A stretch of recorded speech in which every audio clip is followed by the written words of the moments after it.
Verilişin baş sponsoru Beko. Salam. Vətən sağ olsun telelayihəsinin 4-cü mərhələsindəsiniz.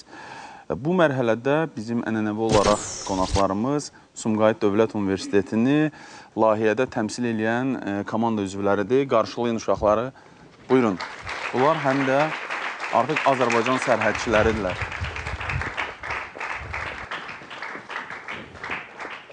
Hörmətli tamaşaçılar, bax bu gördüyünüz gənclər bir ay ərzində öz universitetlərini Vətən sağ olsun telelayihəsində layiqincə təmsil etməyə çalışdılar. Uşaqlar, çox sağ olun ki, bu belə deyək, mərhələyə qədər gəlib sağ-salamat çıxdınız. Və mən studiyamızın qonaqlarını dəvət etmək istəyirəm. Azərtürk Qadınlar Birliyinin sədri Tənzilə Rüstəmxanlıya. Tənzilə xanım, xoş gəlmişsiniz siz də. Tənzilə xanım həm də çox vətənpərvər bir Azərbaycan ziyalısıdır, qadınıdır. Xoş gəlmişsiniz siz də. Sağ olun.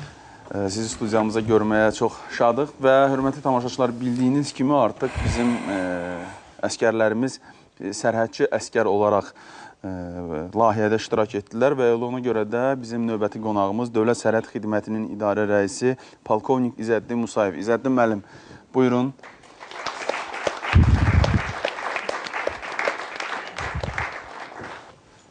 İzzəddin müəllim, siz də xoş gəlmişsiniz.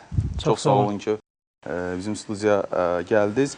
Və mən bu yerdə bizə təşkilatı dəstək olan təşkilatlara öz minnətdarlığımı bildirmək istəyirəm.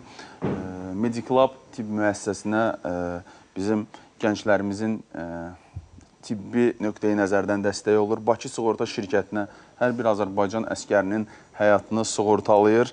Və Beko şirkətinə, çünki Beko daima bizimlədir. Daima bizim əskərlərimizə, bizim tələbələrimizə dəstək olur.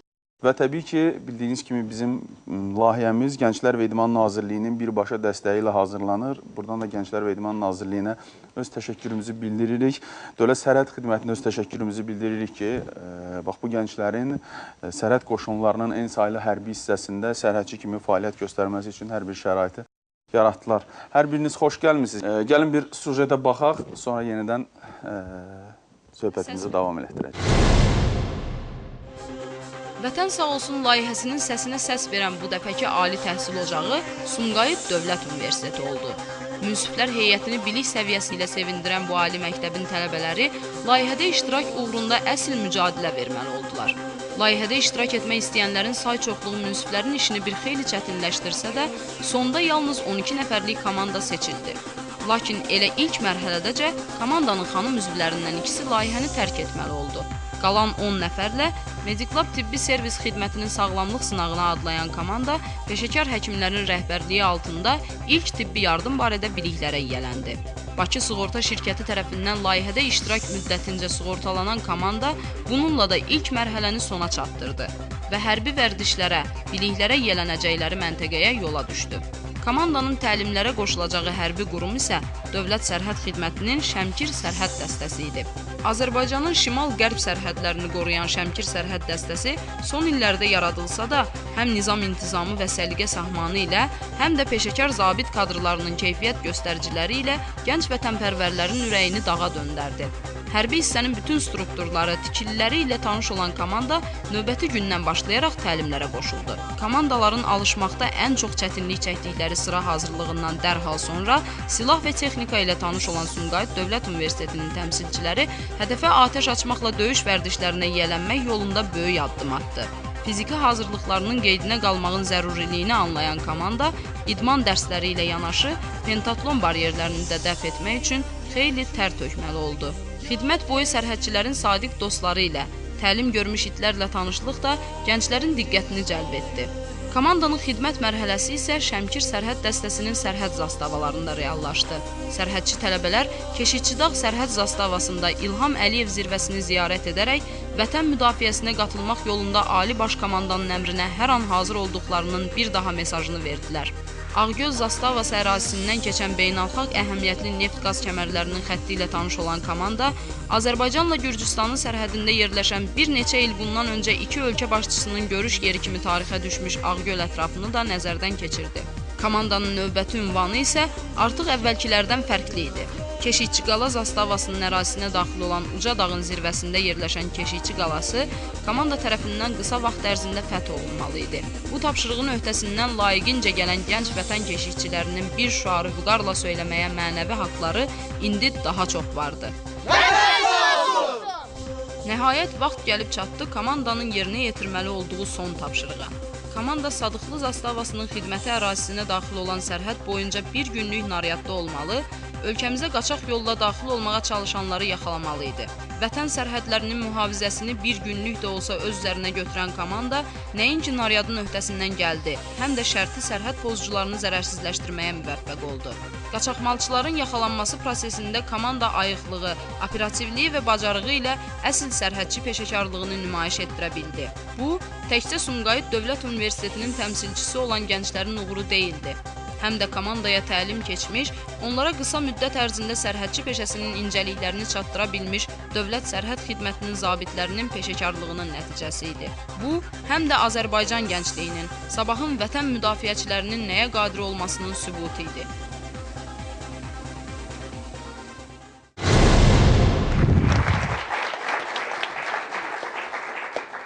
Sujetimizlə tanış oldunuz və artıq siz də, hörmətli qonaqlarımız da bax bu gənclərin hansı çətinliklərdən keçdiyinin şahidi oldunuz. Seçmişdik 12 nəfər, amma yenə də 2 nəfərin valideyni öz, belə deyək, övladını vətənin keşiyinə göndərməkdən çəkindi. Sizcə bu niyə belədir? Mən düşünürəm ki, belə olmamalıdır. Çünki o ali məktəbdə təhsil alan gənclərimizin hərbi xidmət devrinə qədər, o günə qədər olan dövr ərzində hərbi xidmətə əslində bir hazırlıqdır. Əvvəllər bu orta məktəblərdə olardı. Məsələn, bizim şagirdlik illərimizdə orta məktəblərdə bu hərbi xidmətə hazırlıq olardı. İndi məktəblərdə bəlkə də var, amma bu bir var ki, teoretik bir hazırlıq, bir də var ki, belə praktiki gedib yerində, həm də çox gözəl bir bölümü seçiblər, sərhəd qoşunlarını, hansı ki, orada birbaşa vətənin sərhədləri müdafiə olunur və bu hər anlamda çox mənəvi baxımdan da çox önəmlidir. Ona görə mən düşünürəm ki, belə olmamalıdır. Gənc evladlarımızın, gənc qızlarımızın belə bu ürəklə, valideynləri onlara icazə verirsə və ora gedirlərsə, mənə elə gəlir ki, oğlanlarımızın orada iştirakı çox vacibdir. Siz narahat olmayın. Bu sujeti izləyəndən sonra Azərbaycan atası, anası uşaqlarını sevə-sevə göndərəcəklər ora. Allah, elə biz də onu istəyirik. İzzəddin müəllim, yəni Dövlət Sərhəd Xidməti, sərhəd qoşunları yeganə qurumlardandır ki, günün 24 saatını döyüş növbətçiliyi aparırlar. Amma bütün bunlara baxmayaraq bizim üçün çox yaxşı şərait yaratdınız. Bizim gənclərimiz özləri də danışacaqlar, lap sərhəd xəttində sərhədçilərimizlə bərabər gecə və gündüz çox təəssüf ki, bizim o gecə xidmətini çəkib göstərmək imkanlarımız yoxdur.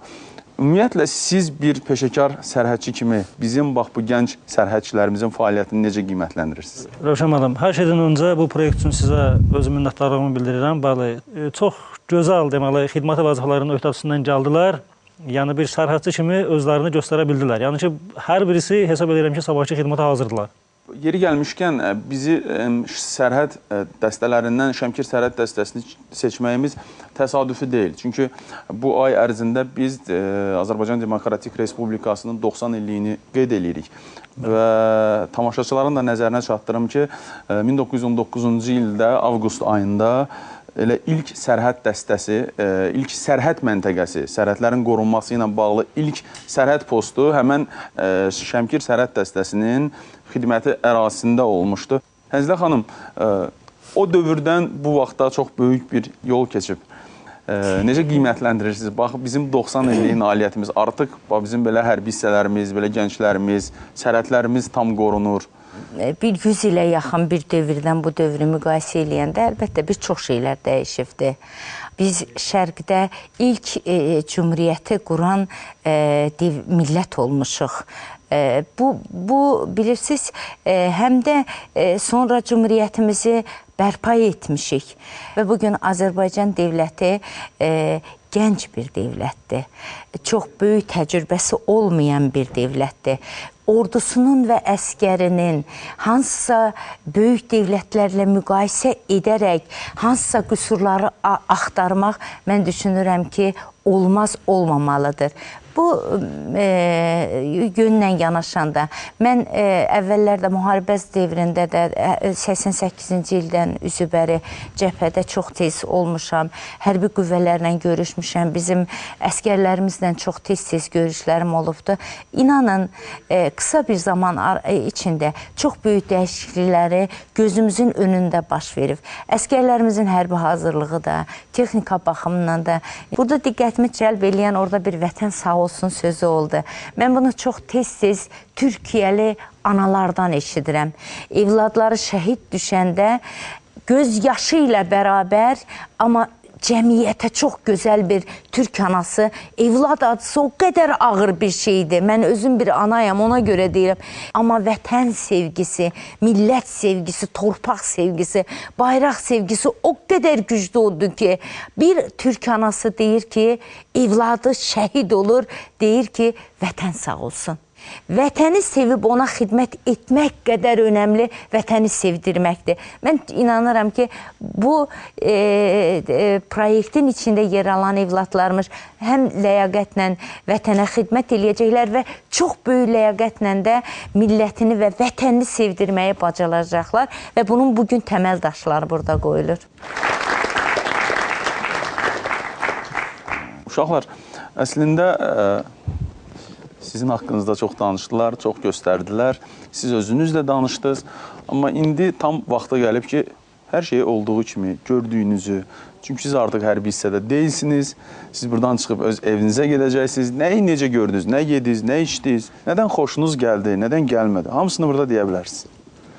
Orada yəni o getmədən əslində orada haqqında tam fikir, düzgün fikir söyləmə məncə olmaz. Biz orada gedib görəndən sonra bildik ki, əslində ordunun vəziyyəti necədir, ordumuz hansı səviyyədədir. Mən doğrusu heç həqiqətən bilirdim ki, ordumuz son illər daha da güclənir, amma yəni görmədən yəni o qədər fikir yürütmək olmaz. Bütün deyir qələbələrin başında intizam durur. Orada mən əskərlərimizə əslində daha çox xoşuma gələn intizam oldu ki, əskərlərimizə tam hərbi hazırlığın yüksək səviyyədə olması, intizamın. Siz orada harda yatırdınız? Məsələn, mən Sadıqlı onlar əskərlərlə yatdığı tam kazarmada yatırdıq və bir dəfə isə Sadıqlı sərhəd zastavasında olanda biz gecə saat 12-dən 3-ə qədər könüllü olaraq 3 əskər mayorla birlikdə naryadı gücləndirmək üçün gecə biz çıxdıq həmin sərhəd zonasına və orada gördük ki, əskərlərimiz hamısı hansı yerlərdə olmalıdır ki, mayor əvvəldən təlimatlandırmışdı, parol bilirdi və əskərlər harda olacaq.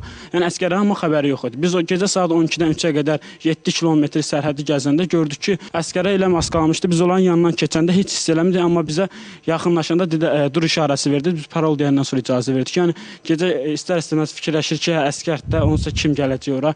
Məsələn, biraz arxayınlaşa bilər, otura bilər bir yerdə. Amma onlar hansı ki ərazilərdə bir neçə kilometr ərazi müəyyən əskərlər qoyurdu. Onlar hamısı yerində idi və düzdür sərhəd yəni uzun məsafədə, amma elə qorurdular ki, oradan kimsə belə sərhədi keçmək məncə mümkünsüz idi. Ora görəndən sonra əslində biz buna inandıq ki, elədim. Növbəti. Mən orada hər zaman əskərə geyib gələn qardaşlarımızdan, qohumlarımızdan həmişə eşitmişəm ki, yemək bərbad haldadır. Bir dənə onu eşitmişəm. Sizi inandırım ki, yəni burada getməyən uşaqlara biz özümüz şahid olduq. Orada yemək bizə iki fərqləndirici, stolumuzun üstə iki fərqləndirici nələrsə qoyurdular. Biri çəngəl idi, biri bıçaq. Yəni bu iki əşyadan başqa əskərlərin stolunda nə var idisə, yemək yəni baxımdan deyirəm. Hamısı bizə eynən qoyulurdu. O da qızlara görə verilirdi. Yəni bəli, etika xatirinə bizə verilmişdi. Yəni onlar da çıxmaq şərtini, əgər onlar da götürülsəydi, eynən mən özüm şəxsən özüm müşahidə elədim və eynən necə yemək, qoyulma qaydaları, yəni normala baxdım. Onlara necə qoyulursa bizə də elə qoyulur. Yoxsa bizə hörmət eləsinlər, bizə çox qoysunlar. Bir gün ərəfəsində oldu, ümumiyyətlə neçə gün bütün proyekt ərəfəsində orada Biz bütün gedirsiniz. Səhər biz, yeməyi, mənim günorta, axşam. Axşam hər əskərli mən hər dəfə soruşurlar Yəni ki, bir dəfə üçün deyil də siz gəldiniz və hamıya elədilər. Neçə gün orada yemək yediniz? Burada qeyd eləyir uşaqlar, məni tanıyan uşaqlar deyirlər ki, siz getdiniz çəkiliş üçün bir gün bunları elədiniz, qutardı. Mən deyirəm ki, biz orada onların dilinə desək, podiumu da əskərlərlə biri verirdilər, adboyu da bir verirdilər. Yəni bizim orada 3 dəfə oturmaq şansımız vardı. Yəni necə əskərlər bir səhər yeməyində otururlar, yuxudan durub idmandan sonra və bütün günü fəaliyyətdə, necə əskərlər nariyyatda, işdə, hardasa bir yerdə. İnan yemək o qədər gözəl, dadlı, adama gəlir ki, bütün gün fəaliyyətdə olmusan axı. Evdə o tərəfə keçirsən. Amma həm də orada bir qız var idi ki, ilk gündə əskər yemək istəmirdi. Bəlkə əskər şamxallı. Əskər şamxallı birinci gün yemək ümumiyyətlə yemədi. Doğrudan da mən orada birinci gün yemədim, ikinci gün biraz yedim. Amma sonra üçüncü gün məcbur elədilər ki, yeməlisiz. Ondan sonra çox peşman oldum ki, mən 2 gün ərzində yemədim. Vaxtımız da olmadı ki, sonra əvəzini çıxım. Amma yeməklər çox dadlı idi. Evə gələndən sonra indi ev yeməklərini yeyəndə biraz mənə qəribə gəlir. Arada bir anama deyirəm ki, bugün mən əskər yeməyi hazırlayacağam. Bəzi oğlanlar da var, əskərdən getməyə çəkinirlər. Orada yeməklərdən biraz ehtiyat edirlər, öyrənirlər analarının yeməklərini yeməyə. Amma heç də çəkinməsinlər. Yəni ki, oranın yeməyi kimi ev yeməyin dadını. Analarının nəvazişini öyrəniblər. Tək yeməyinə yox. Amma yox, doğrudan da çəkinməsinlər. Hər şey orada çox gözəldir. 2 gün çətinlik olur, ondan sonra heç bir çətinlik olmur. Verilişin baş sponsoru Beko. Bu komandanın içində bir qız var, Xuraman. O xüsusi olaraq mənim yadımda qalır. Nəyi ilə? Çünki ondan çox mənə sual verən adam yox idi. Hələ proyektdə seçilməmişdən qabaq. Bu necə olacaq, o nətər olacaq, o niyə belədir, belə deyirlər. Əslində necədir? Xuraman, getdin, gördün və nə fikirləşirdin, necə getdin, nə gördün?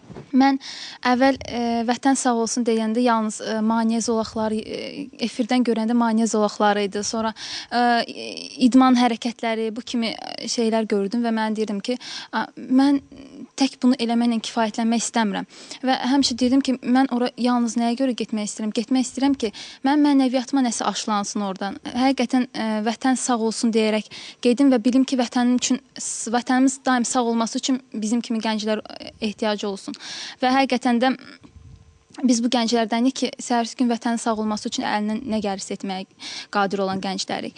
Və mən nəyi fikrimdən həmişə keçirdirdim? Deyirdim ki, görəsən mənəviyyatıma nəsə aşılanacaq. Həqiqətən bu oldu. Bilirsiniz necədir? Mən heç vaxt vətənim üçün göz yaşı tökməmişdim. Amma orada tökdüm həqiqətən. Neyinirdilər ki, orada sən göz yaşı tökdün? Yox, orada bilirsiniz necədir? İndi də o vətən hisslərim mənim hələ də... Yaxşı, ağlama.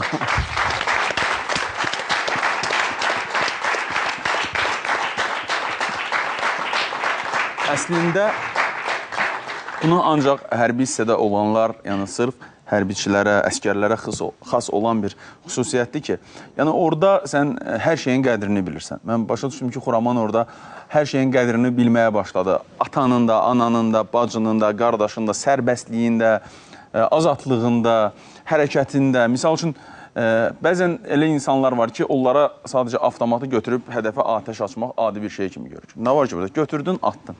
Mən sizə inandırım ki, hörmətli tamaşaçılar, əslində bu belə deyil. Yəni, o avtomatı əlinə alanda və hər dəfə sənə deyəndə ki, sənin əlindəki silah düşmənə, düzgün hədəfə atəş açmaq üçündür. Əgər sən onu vurmasan, bir anlıq təsəvvür elə ki, o hədəf səni vuracaq. Və sən o an hər şeyi fikirləşirsən, mən şəhid olacağam və yaxud da ki, mən əlil olacağam. Bunun üçün nə etmək lazımdır? Mükəmməl təlimlərdə iştirak eləmək lazımdır. Daima hazır olmaq lazımdır. İzzəddin müəllim, sizə belə bir sual vermək istəyirəm. Ümumiyyətlə, Şəmkir Sərhəd Dəstəsi kimi bir neçə sərhəd dəstələri, mən səhv etmirəmsə, 5 ya 6 sərhəd dəstəsi təzədən tikilib, qurulub, yüzlərlə zastavalar tikilib.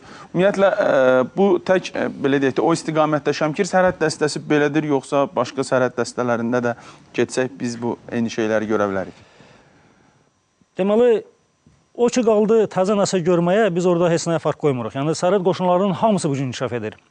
Hamısı bu gün inkişaf edir və çox yüksək sürətlə inkişaf edir. Ən müasir texnikalar alınır, ən müasir deməli, avadanlıqlar alınır, ən gözəl sosial məişət şəraitinin yaxşılaşdırmaq üçün beynələr çekilir. Amma bir şey qeyd etmək lazımdır. Düzdür, buna görə fərq qoyulmur. Sadəcə bir şey mən qeyd etmək istəyirəm ki, Şəmkir Sərhəd Dastası strateji cəhətdən çox əhəmiyyətli bir yerdə yerləşir. Bilirsiniz bunu. Yəni Şərq-Qərb enerji dəhlizinin üzərində yerləşir. Bu günləri fəaliyyətdə olan Bakı-Tbilisi-Ceyhan neft boru kəməri, Bakı-Erzurum-Qars qaz kəməri, gələcəkdə bilirsiniz 1842-ci ildə Giuseppe Verdi'nin yazdığı operada o Babil kralı var, Nabucco. Onun adına adlandıracaq kəmərin də layihəsi, artıq onun da həmin ərazidən keçməsi nəzərdə tutulur. Bilirsiniz, Xəzər hövzəsində olan təbii qazın Azərbaycan, Gürcüstan, Türkiyə və Balkan yarımadası vasitəsilə Mərkəzi Avropaya çıxarılması məsələsi. Və bütün bunlar aydın məsələdir ki, həmin Sərhəd Dastasının strateji əhəmiyyətini. Ondan başqa bu gün artıq inşasına başlanılan Bakı-Tbilisi-Qars dəmir yolu xətti, yəni çox strateji cəhətdən çox mühüm bir yerdə yerləşir. Yerdə yerləşir. Elə ona görə də biz bu gənclərimizi həmən yerə də apardıq. Gəlin, orayla bağlı bir təəssüratlarını da dinləyək. Uşaqlar, getdiniz, baxdınız, qızıl qaynaq olan yerdə oldunuz. Azərbaycan üçün strateji əhəmiyyət daşıyan yerləri gördünüz. Ora haqqında nə fikirləşirsiniz? Oranın çox güclü, həqiqətən. Çünki terror əgər İraq olsun da, belə deyək, Allah uzaq eləsin, olsa birinci oradan başlar. Çünki orada çox əhəmiyyətli, həm belə deyək, iqtisadi cəhətdən, həm də çox asan oranı belə deyək, partlada bilərlər. Ona görə çox güclü qorunurdu. Həqiqət bizim ora getməyimiz də belə biraz belə çox maraqlıydı, çox gözlənilməz idi biz ora gedəcəkdik. Adam belə fəxr hissi duyur ki, orada iki prezident görüşüb, qızıl qaynaq elvə və biz də orada olduq, müşahidə elədik. İki dövlətin bayrağı orada vardı və mühafizəsinə belə deyək də ən güclü, sərhəddə ən güclü mühafizə olunan hissələrdən biri idi. Roman söz demək istəyirsən? Nəyi demək istəyirəm? Keşikçi qalasına çıxmamışdan qabaq bizi düzülmüşdük. Bizə təlimatlandırırdılar ki, necə çıxasınız? Elə siz özünüzdə ki, orada iradə, hansı gəncin daha çox iradə sahibi malik olduğunu və bunu əsas vurğuladınız ki, hansı gənc daha tez və daha iradəli olduğunu orada sübut eləyəcək. Və mən həqiqətən baxırdım, çox zirvə yüksəkdir, 3000 metr yüksəkliyi olan zirvəyə çıxmaq mənim üçün çətin görünürdü. Amma deyirdim ki, yox, mən birinci çatmalıyım ora, çünki mən istəyirəm ki, ora birinci çıxım da. Düz pilləkənlərə çatanda çox yoruldum, həqiqətən elə ən çox məni geriyə salan nə oldu? Pilləkənlərdə biraz bitirədim, çox çətindir. Arxamca mayor gəlirdi, yox, Rama, sən çıxasan, çıxmalısan. Düz çıxdım, amma ki, birinci çatmadım da. Qızlardan birinci çatsam da. Siz ora baxdınız. Çıxdım. Nəyə görə çıxdım? Çıxdım ki, oradan vətənimin gözəlliyini bir daha özüm üçün sübut edeyim və həqiqətən gözəl idi. Digər tərəfdən... Onu da qeyd edeyim ki, həmən o keşikçi qalasından demək olar ki, Azərbaycanın bütün ərazisi görükür. Həqiqətən çox gözəl idi. Və digər tərəfdən nə iradə sahibi, nə qadir oldum, iradəmin nə dərəcədə olduğunu özüm üçün sübut elədim. Və mənim üçün bu çox əhəmiyyətli idi, həqiqətən. Tənzilə xanım, siz Türkiyə və Azərbaycan arasında ümumiyyətlə bir, belə deyək də, həm də qardaşlıq simvolusunuz. Uşaqların da qeyd elədiyi, İzzəddin müəllimin də haqqında danışdığı həmən o Bakı-Tbilisi Ceyhan neft kəməri bu iki dövləti bir-birinə daha da sıx bağladı. Bu neft kəməri Azərbaycan-Türk qardaşlığında burada həm də bir Qafqazda başqa bir millətin, Gürcü xalqının, hansı ki o torpaqlarda da kifayət qədər milyona yaxın Azərbaycanlılar yaşayır. Bu üç dövlətin arasında hansı qardaşlığın təməlini qoydu? Türkiyə ilə Azərbaycan arasında bir millət olmanın bir çox simgələri var, bir çox örnəkləri var ki, bu artıq 1918-ci ildə təməl daşı atılmışdı.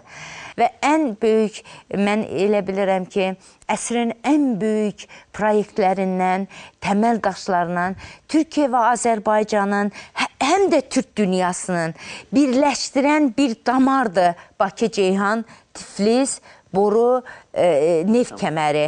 Heydər Əliyevin çox böyük israrı nəticəsində təməl daşının ağır şərtlər altında qoyulması. Çünki o zaman o vaxtda çox çətin günlər idi və Heydər Əliyev bunu gələcəyə o qədər rahat görürdü və bu kəmərin vasitəsilə Türk dünyasını birləşdirən bir təməlin olduğunu bildiyinə görə də bütün o çətinlikləri qarşısına alaraq bunu atmışdı. Mən inanıram ki, bu həm də Azərbaycanı Türkiyəyə bağlayan bir şax damardır. Onu qoruyur bizim sərhədçilər və bu ağır işdə onlara da uğurlar arzulayıram buradan. Çox sağ olun. Biz də təbii ki, buradan bütün sərhədçilərimizə salam göndərik. İzzəddin müəllim, belə bir uşaqlar orada da mənə belə sual ünvanlayırdılar. Deməli, Gürcüstan-Azərbaycan sərhəd xətti boyu müqabil ölkədə sərhəd boyunda yerləşən kəndlər də Azərbaycanlıların yaşadıkları kəndlərdir. Qız veriblər, qız alıblar, qardaşın biri buradadır, biri oradadır. Düzdür, bu təbii ki, 20-ci illərin, belə deyək də, Sovet sərhəd xətti deyil ki, tikanlı məftillərlə öz qardaşına baxsın, öz qardaşını görsün, heç adını çəkə bilməsin. Ata, ana öz övladını görsün, adını çəkə bilməsin. İndi artıq, belə deyək, Gürcüstan bizim dostumuzdur, qardaşımızdır, yaxınımızdır. Amma bütün bunlara baxmayaraq, belə deyək də, yerli əhalidə də problemlər var. Çünki heç vaxt sərhəd olmayıb, sərhəd təsadüfən pozanlar da olur. Bilmirlər haradan getmək lazımdır, necə getmək lazımdır. Misal üçün, götürək Ağstafa rayonunun həmən biz xidmətə ərazisində olan kəndini, Sadıqlı kəndi. Burada Azərbaycanlılar yaşayır. Arxın o tərəfində yenə Azərbaycan kəndidir, Azərbaycanlılar yaşayır. Mən istədiyim vaxt buradan kəndə gedib, əmim oğlu ilə, qardaşımla necə söhbət eləyə bilərəm? Belə gördüm, salam, sağ ol, yoxsa necə? Deməli, Rövşən müəllim, bayaq qeyd etdiyim kimi, Şəmşir Sərhəd əsasında demək olar ki, bütün ərazisi Şərq-Qərb enerji dəhlizinin və həm də ki, nəqliyyat dəhlizinin üzərində yerləşir. Strateji cəhətdən çox mühüm bir obyektdir. Amma bütün bunları əlbəttə ki, dövlətimiz həm biz tərəfdən, həm Gürcüstan tərəfdən bütün bu məsələlər çox gözəl nəzərə alınıb. Yəni, dövlətlər arası sazişlər var və həmin sazişlərə görə vizasız keçid rejimi bilirsiniz ki, bizlə Gürcüstan arasında deməli vardı, mövcuddur və bir də bir şey demək istəyirəm ki, dost qapıdan gələr. Başqa yerdən gəlməz. Düzdür, mənimlə yəqin ki, razılaşarsınız. Və buna görə də nəzarət buraxılış məntəqələri var, sadiləşdirilmiş keçid məntəqələri var və onlar demək olar ki, sutqa ərzində işləyir, fəaliyyət göstərir. Müvafiq sənədləri təqdim etməklə istənilən deməli... Bir adam bir gün ərzində neçə dəfə istəsə... Ürəyi istədiyi qədər, yəni müvafiq sənədləri təqdim etməklə sadiləşdirilmiş keçid məntəqələrini keçib Azərbaycana və ya Gürcüstana gedə bilər. Müvafiq sənəd, pasport nəzərdə tutulur da. Sadəcə bir pasportu təqdim etməklə istədiyimiz qədər qapıdan öz qardaşımızın evinə qonaq gedə bilərik. Biz söhbətimizin əvvəlində həmən Tənzilə xanım siz də qeyd etdiniz, klubların fəaliyyətindən danışdıq. Bizim demək, iştirak eləyən artıq proyektdə bir neçə komandalarımız artıq onlar təxris olublar, öz işləri ilə məşğuldurlar. Amma bütün bunlara baxmayaraq daima bizimlədilər, klub olaraq fəaliyyət göstərirlər. Biz may ayı ərəfəsində bir neçə universitetlərdə bir neçə tədbirlər keçirtməyə çalışdıq. Klublar olaraq, amma elə universitetlər var ki, bu işlərə yaxından dəstək oldular. Elə universitetlər var ki, bu işə çox laqeyd oldular. Bu ayda biz Şuşanın işğalı, 9 may ərəfəsində biz tədbir keçirtmək istədik. 10 may Ulu Öndərimizin doğum günü, Şuşanın, Laçının işğal günü, təbii ki, 28 may həmən bax bu 90 illik bayramımızı qeyd etmək istədik. Amma bu tədbirlərdən, bu klublardan yalnız biri israrla, bütün çətinliklərə baxmayaraq o tədbiri keçirdilər. Bakı Dövlət Universitetinin təbii ki, tələbələri buradadır. Mən sözü onlara vermək istəyirəm. Sizin də qeyd etdiyiniz kimi israrla, çox çətinliklə də olsa bu tədbiri həyata keçirdik. Tədbir mayın 16-sında həyata keçirdik Bakı Dövlət Universitetinin böyük akt zalında. Təbii ki, biz bu tədbirdə tək deyildik.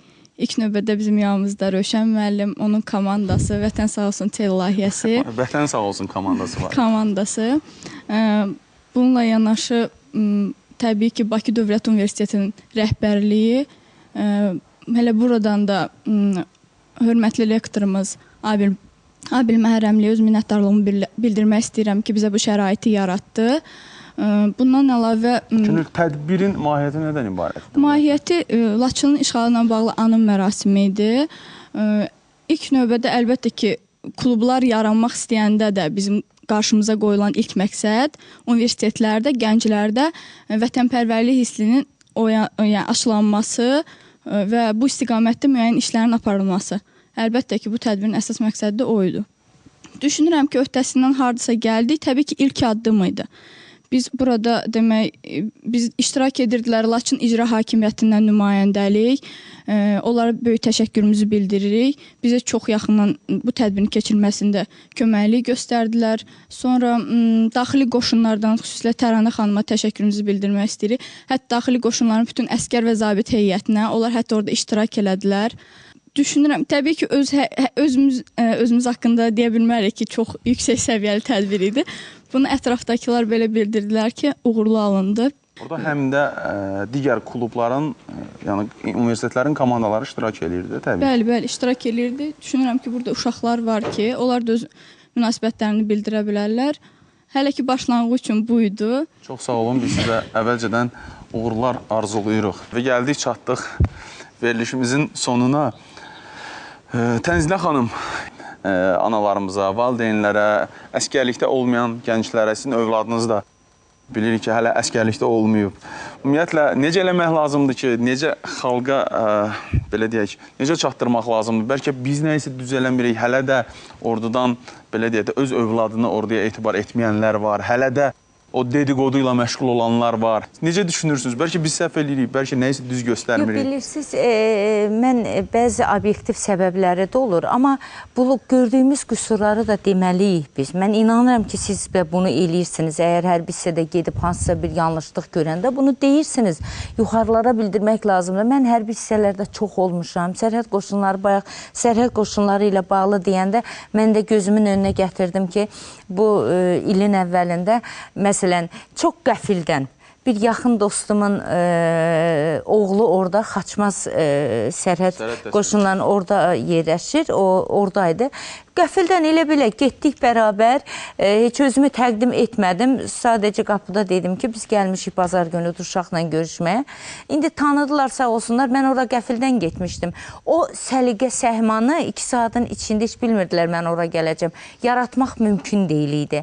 Və biz günorta yeməyinə orada düşdük və mən onların yeməyinə baxdım. Doğrudan deyirəm, mən sərhəd qoşunlarında heç belə tərəddüd etmədən deyərəm ki, yeməkdə çox yüksək səviyyədədir, təmizlik çox yüksək səviyyədədir. Bunu mən öz gözlərimlə görmüşəm və qəfildən görmüşəm. Döyüş hazırlığı çox yüksək səviyyədədir. Qoy valideynlərimiz belə şeylərdən rahatsız olmasın. Bir də əskərlik, necə deyim, gedib yatıb dincəlmək yeri deyil.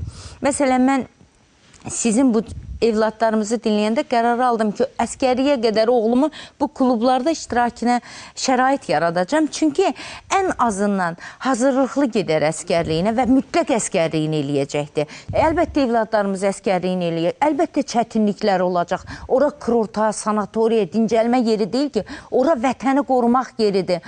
Bayaq bu qızımız, balamız danışanda duyğulandı. Bilirsiniz Rövşən müəllim, mən balalarımıza da deyirəm bunu. Vətəni sevmək üçün ilk öncə bu vətəni tanımaq lazımdır. Biz vətəni tanımasaq onu sevə bilmərik. Vətəni özdə sevəndə bu sevgi qarşılıqsız bir sevgidir. Vətəni sevəndə onun boynuna minnət qoymaq lazım deyil ki, bu vətən əvəzində nə verəcəkdir.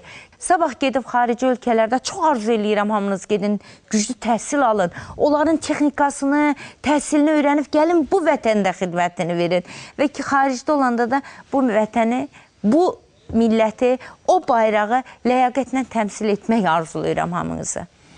Çox sağ olun. Tənzilə xanım, siz qeyd etdiniz, o qəfil getmələr, hər bir sərhədçi, hər bir zastava rəisi, hər bir komendant, hər bir sərhəd dəstəsinin komandiri, sərhəd qoşunlarının komandanını, bax belə qəfil gəlmələrini hər gün demək olar ki, gözləyirlər. Bax, elə ona görə də çox yüksək nizam, intizam və daima öz işlərində peşəkarlıq var. İzzətdin müəllim, sizin son olaraq tələbələrimizə sözünüz. Bayaq qeyd etdiniz ki, soruşurlar ki, siz gedəndə belə olur. Mən orada və siz də onu görüb bu proyekti yaratdınız. Ondan əvvəl başqa bir proyekt yaratmışdınız.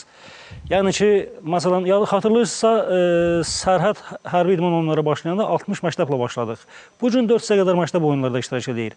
Və bu oğullar gedib sərhədlərimizdəki vəziyyəti görür. Hərbi xidmətin nə demək olduğunu görür. Mən bütün gənclərimizə nə arzu edə bilərəm? Vətən sevgisi. Peki, vətən sağ olsun.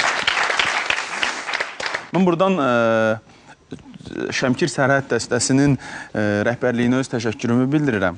Komandirə, zabitlərin hamısına bizim üçün şərait yaratdılar. Həm də onu qeyd etmək istəyirəm ki, bu proyektin araya ərsəyə gəlməsində Şəmkir Sərhəd dəstəsinin komandiri Əfqan Nağıyevin çox böyük əziyyəti var. Mən bu proyekti fikirləşəndə biz həmən o zirvədə, İlham Əliyev zirvəsində Əfqan müəllimlə oturub söhbət edirdik. Mən danışanda ki, belə bir proyekt eləmək istəyirəm.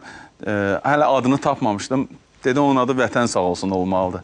Və buradan da mən çox sağ olunu bildirirəm ki, onun bizə verdiyi bu ad, bu proyektə qoyduğu bu ad və layiqincə davam elətdirir və bundan da sonra davam olacaq. Hər birinə çox sağ olumu bildirirəm.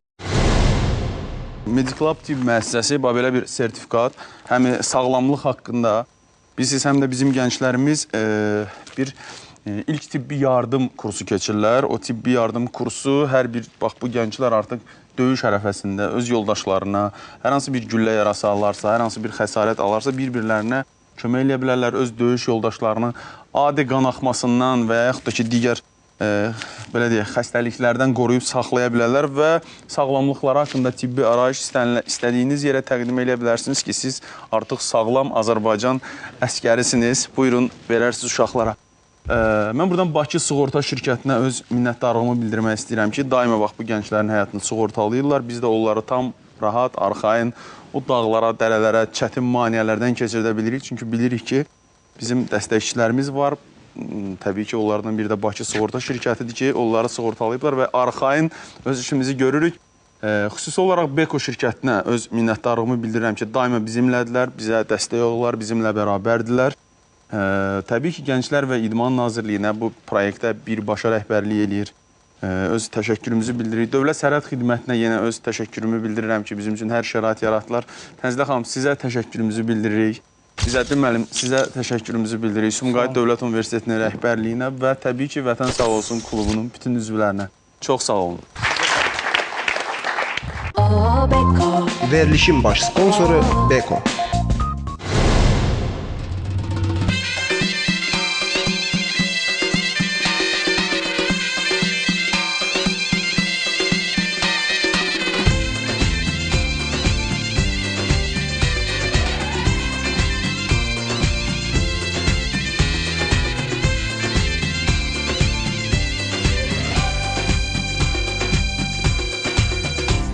Sarılıb silaha İgidlərimiz sərhədlər boyunca səngərlər qurur.